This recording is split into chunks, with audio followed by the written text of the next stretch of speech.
अस्सलाम वालेकुम बच्चों, मैं हूं डॉक्टर आसिम महमूद और आप देख रहे हैं मेरा YouTube channel doctor Asim lectures. और आज हम बात करने जा रहे हैं क्रोमोसोम एंड डीएनए की। अच्छा, जब मैंने आप लोगों से कहा कि वेरिएशन इन जीन के बाद आप कौन सा चैप्टर पढ़ना चाहते हैं, तो बहुत सारे बच्चों ने मुझे कमेंट्स किए और पर्सनल मैसेजेस भी किए कि वो बायोटेक्नोलॉजी वाला चैप्टर पढ़ना चाहते हैं। मगर बेटा, बायोटेक्नोलॉजी वाला चैप्टर आप उस वक्त तक अच्छे से नहीं समझ सकते जब तक आपकी डीएनए की और क्रोमोसोम की बेस ना बनी हुई हो। तो इसलिए मैंने डिसाइड किया, क्योंकि काफ़ी सारे बच्चे क्रोमोसोम एंड डीएनए का भी कह रहे थे, तो मैंने डिसाइड किया कि पहले हम क्रोमोसोम एंड डीएनए वाला चैप्टर करेंगे। और जब हम क्रोमोसोम एंड डीएनए वाला चैप्टर कर लेंगे तो फिर उसके बाद मैं आपसे बात करूँगा किसकी, उसके बाद मैं आपसे बात करूँगा बेटा बायोटेक्नोलॉजी वाले चैप्टर की, और उसके बाद एवोल्यूशन की ऑब्वियसली। तो इस तरह हम ये जेनेटिक्स वाला पोर्शन जो है वो उसका पूरा कर लेंगे। तो आइए आज हम शुरू करते हैं हमारा चैप्टर नंबर 6, जो कि हमारे किताब का सिंध टेक्स्ट बुक बोर्ड की किताब का चैप्टर नंबर 6 है, इंटर बायोलॉजी का। बाकी जो प्रोविंसेस वाले लोग हैं वो अपने टेक्स्ट बुक के हिसाब से देख लें कि वो उनका कौन सा चैप्टर बनता है। तो जब हम बात करते हैं बेटे क्रोमोसोम की, तो word chromosome basically is a combination of two word, जैसा कि आपको पता है। Number 1 is chroma and number 2 is soma. तो chroma is for colour and soma is for body, यानी कलर्ड बॉडी। हुआ ये कि जिस साइंटिस्ट ने सबसे पहले क्रोमोसोम को देखा था उसका नाम था वॉल्टर फ्लेमिंग। अब आप में से शायद काफ़ी लोगों को ये बात मालूम हो, जिनको नहीं हो उनको मैं बता देता हूँ कि आप जब किसी सेल को विजुअलाइज करने की कोशिश करते हैं अंडर माइक्रोस्कोप, तो आप उसको देख नहीं पाते। तो उसको देखने के लिए लाजमी है कि आप उसके ऊपर कोई आर्टिफिशियल कलर डालें, जिसको हम स्टेनिंग का, रंग देने का प्रोसेस कहते हैं। तो जब उसने वो स्टेन डाली और उसने एक स्टेन इस्तेमाल की जिसको पार्कलिन एनिलिन कहते हैं, तो उसको जो है वो chromosome as a coloured body इसके नज़र आए। तो फ्लेमिंग को ये धोखा हुआ कि शायद क्रोमोसोम को कलर्ड बॉडी दें, तो उसने इनका नाम ही कलर्ड बॉडी रख दिया। बट आज हमें पता है कि उसका ये कॉन्सेप्ट गलत था और क्रोमोसोम जो है वो कलरलेस बॉडी है। अच्छा, बहुत सारे बच्चे मेरे से पूछते हैं कि सर अगर ये प्रूव भी हो गया कि ये कॉन्सेप्ट गलत है और ये कलर बॉडी नहीं है, तो हम इसका नाम चेंज क्यों नहीं कर देते। उसकी वजह ये बेटा, ये नाम बहुत सारे जो है वो रिसर्च आर्टिकल्स में, किताबों में, पेपर में, पब्लिकेशन में लाखों की तादाद में पब्लिश हो चुका हुआ है। अगर आज हम इस नाम को चेंज करने की सोचेंगे तो हमें उन सारी किताबों के नए एडिशन छापने पड़ेंगे। बहुत लंबा जो है वो एक्सपेंस भी होगा और परेशानी बहुत ज़्यादा होगी, इसलिए उन्होंने कहा कि इसको चलने देते। जब हम क्रोमोसोम को देखते हैं तो क्रोमोसोम जो है वो थ्रेड लाइक स्ट्रक्चर होते हैं। और आप ये बात याद रखिएगा और कभी ना भूलिएगा कि क्रोमोसोम सिर्फ और सिर्फ सेल डिवीज़न के वक्त हमें सेल में नज़र आते हैं। जिन लोगों ने मेरे यूट्यूब चैनल के ऊपर सेल साइकिल वाली सीरीज़ देखी है और इंटरफेस वाली वीडियो देखी है, उनको एग्जैक्ट पता है कि मैं क्या बात कर रहा हूँ, है ना। तो जिसने नहीं देखी है वो उस वीडियो को यहाँ पर रोक दें, मेहरबानी करें, वापस जाए इंटरफेस में जाके देखें कि मैंने वहाँ पे क्या बात की है। तो जब सेल डिवीजन होती है तो इंटरफेज में आपको पता है क्रोमेटिन नेटवर्क ब्रेक होता है, अपने ऊपर कॉइल करना शुरू करता है और प्रोफेज में हमें क्रोमोसोम नज़र आना शुरू हो जाते हैं। तो याद रहे, नॉन डिवाइडिंग सेल्स में क्रोमोसोम नहीं होते, इसलिए क्रोमोसोम हमेशा हमें सेल डिवीजन के टाइम पे नज़र आते हैं। ये बात याद रखनी है, भूलनी नहीं।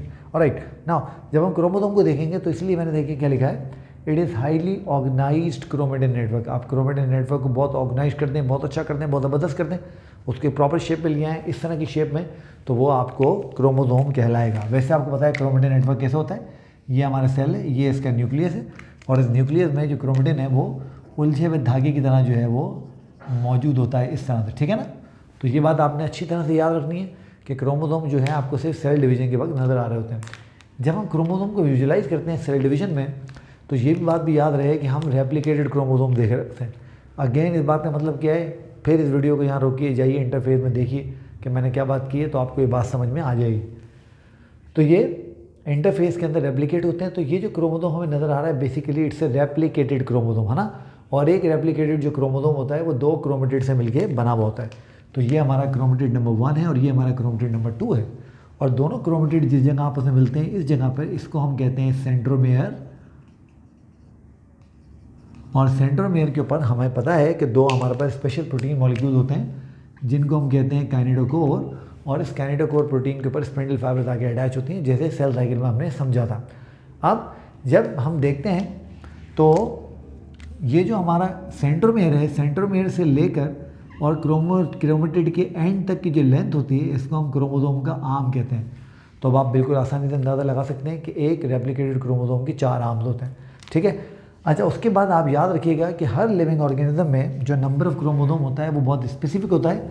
अच्छा, इसका मतलब ये नहीं है कि अगर हमें लिविंग ऑर्गेनिज्म की 25 लाख स्पीशीज़ के बारे में मालूम है तो बैक्टीरिया के पास तो 1 क्रोमोसोम है और बाकी जो स्पीशीज़ हैं उनके पास 25 लाख पेयर होंगे क्रोमोसोम के, ऐसा नहीं होगा।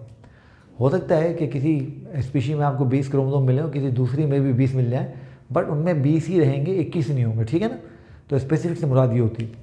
तो जब हम देखते हैं किसी भी सेल को, तो किसी भी सेल में हमें क्रोमोसोम, फ़र्ज़ करते हैं मैं यहाँ बात कर लेता हूँ ड्रोसोफिला की, तो ड्रोसोफिला की सेल में हमें इस तरह से क्रोमोसोम के 4 पेयर नज़र आते हैं इस तरह से, ठीक है।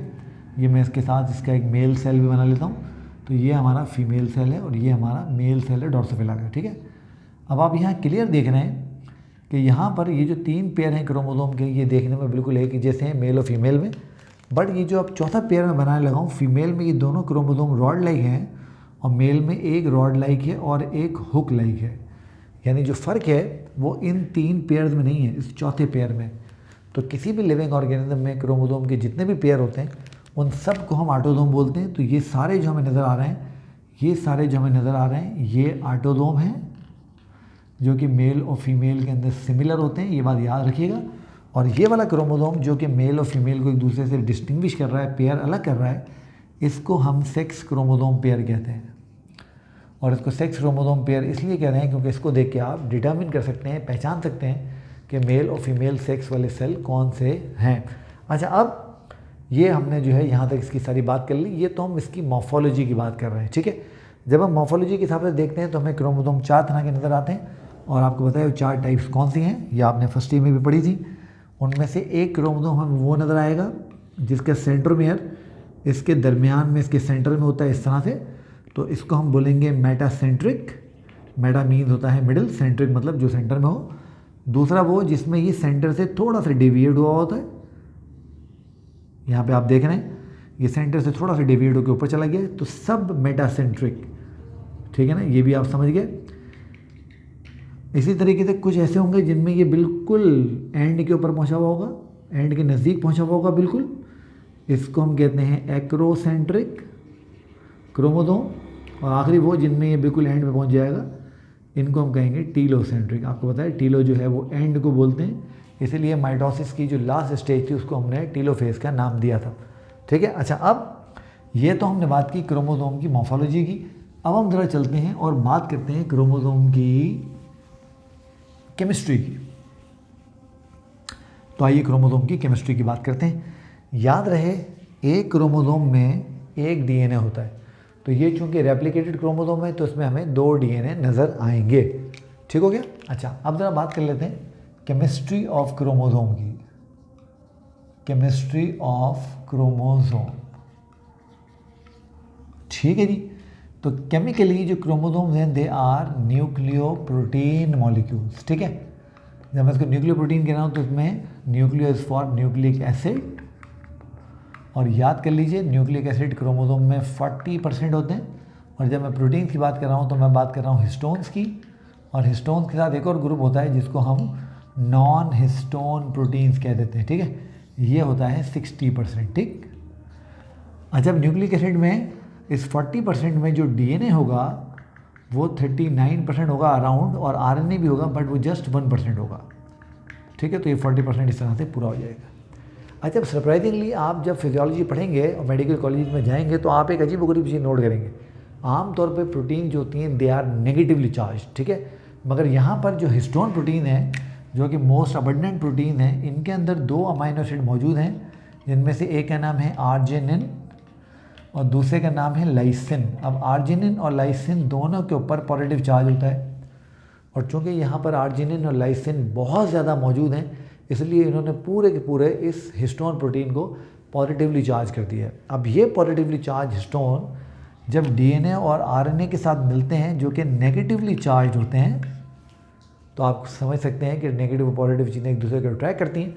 तो ये क्या करता है, फ़र्ज़ करें अगर ये हिस्टोन प्रोटीन है, ये हिस्टोन प्रोटीन है, तो ये जो डीएनए है ये अपनी चार्ज सेपरेशन की वजह से, चार्ज डिफरेंस की वजह से बहुत अच्छी तरीके से इस हिस्टोन के ऊपर रैप हो जाता है।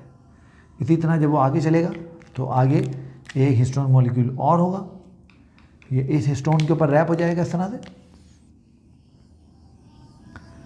इस हिस्टोन के ऊपर रैप हो जाएगा।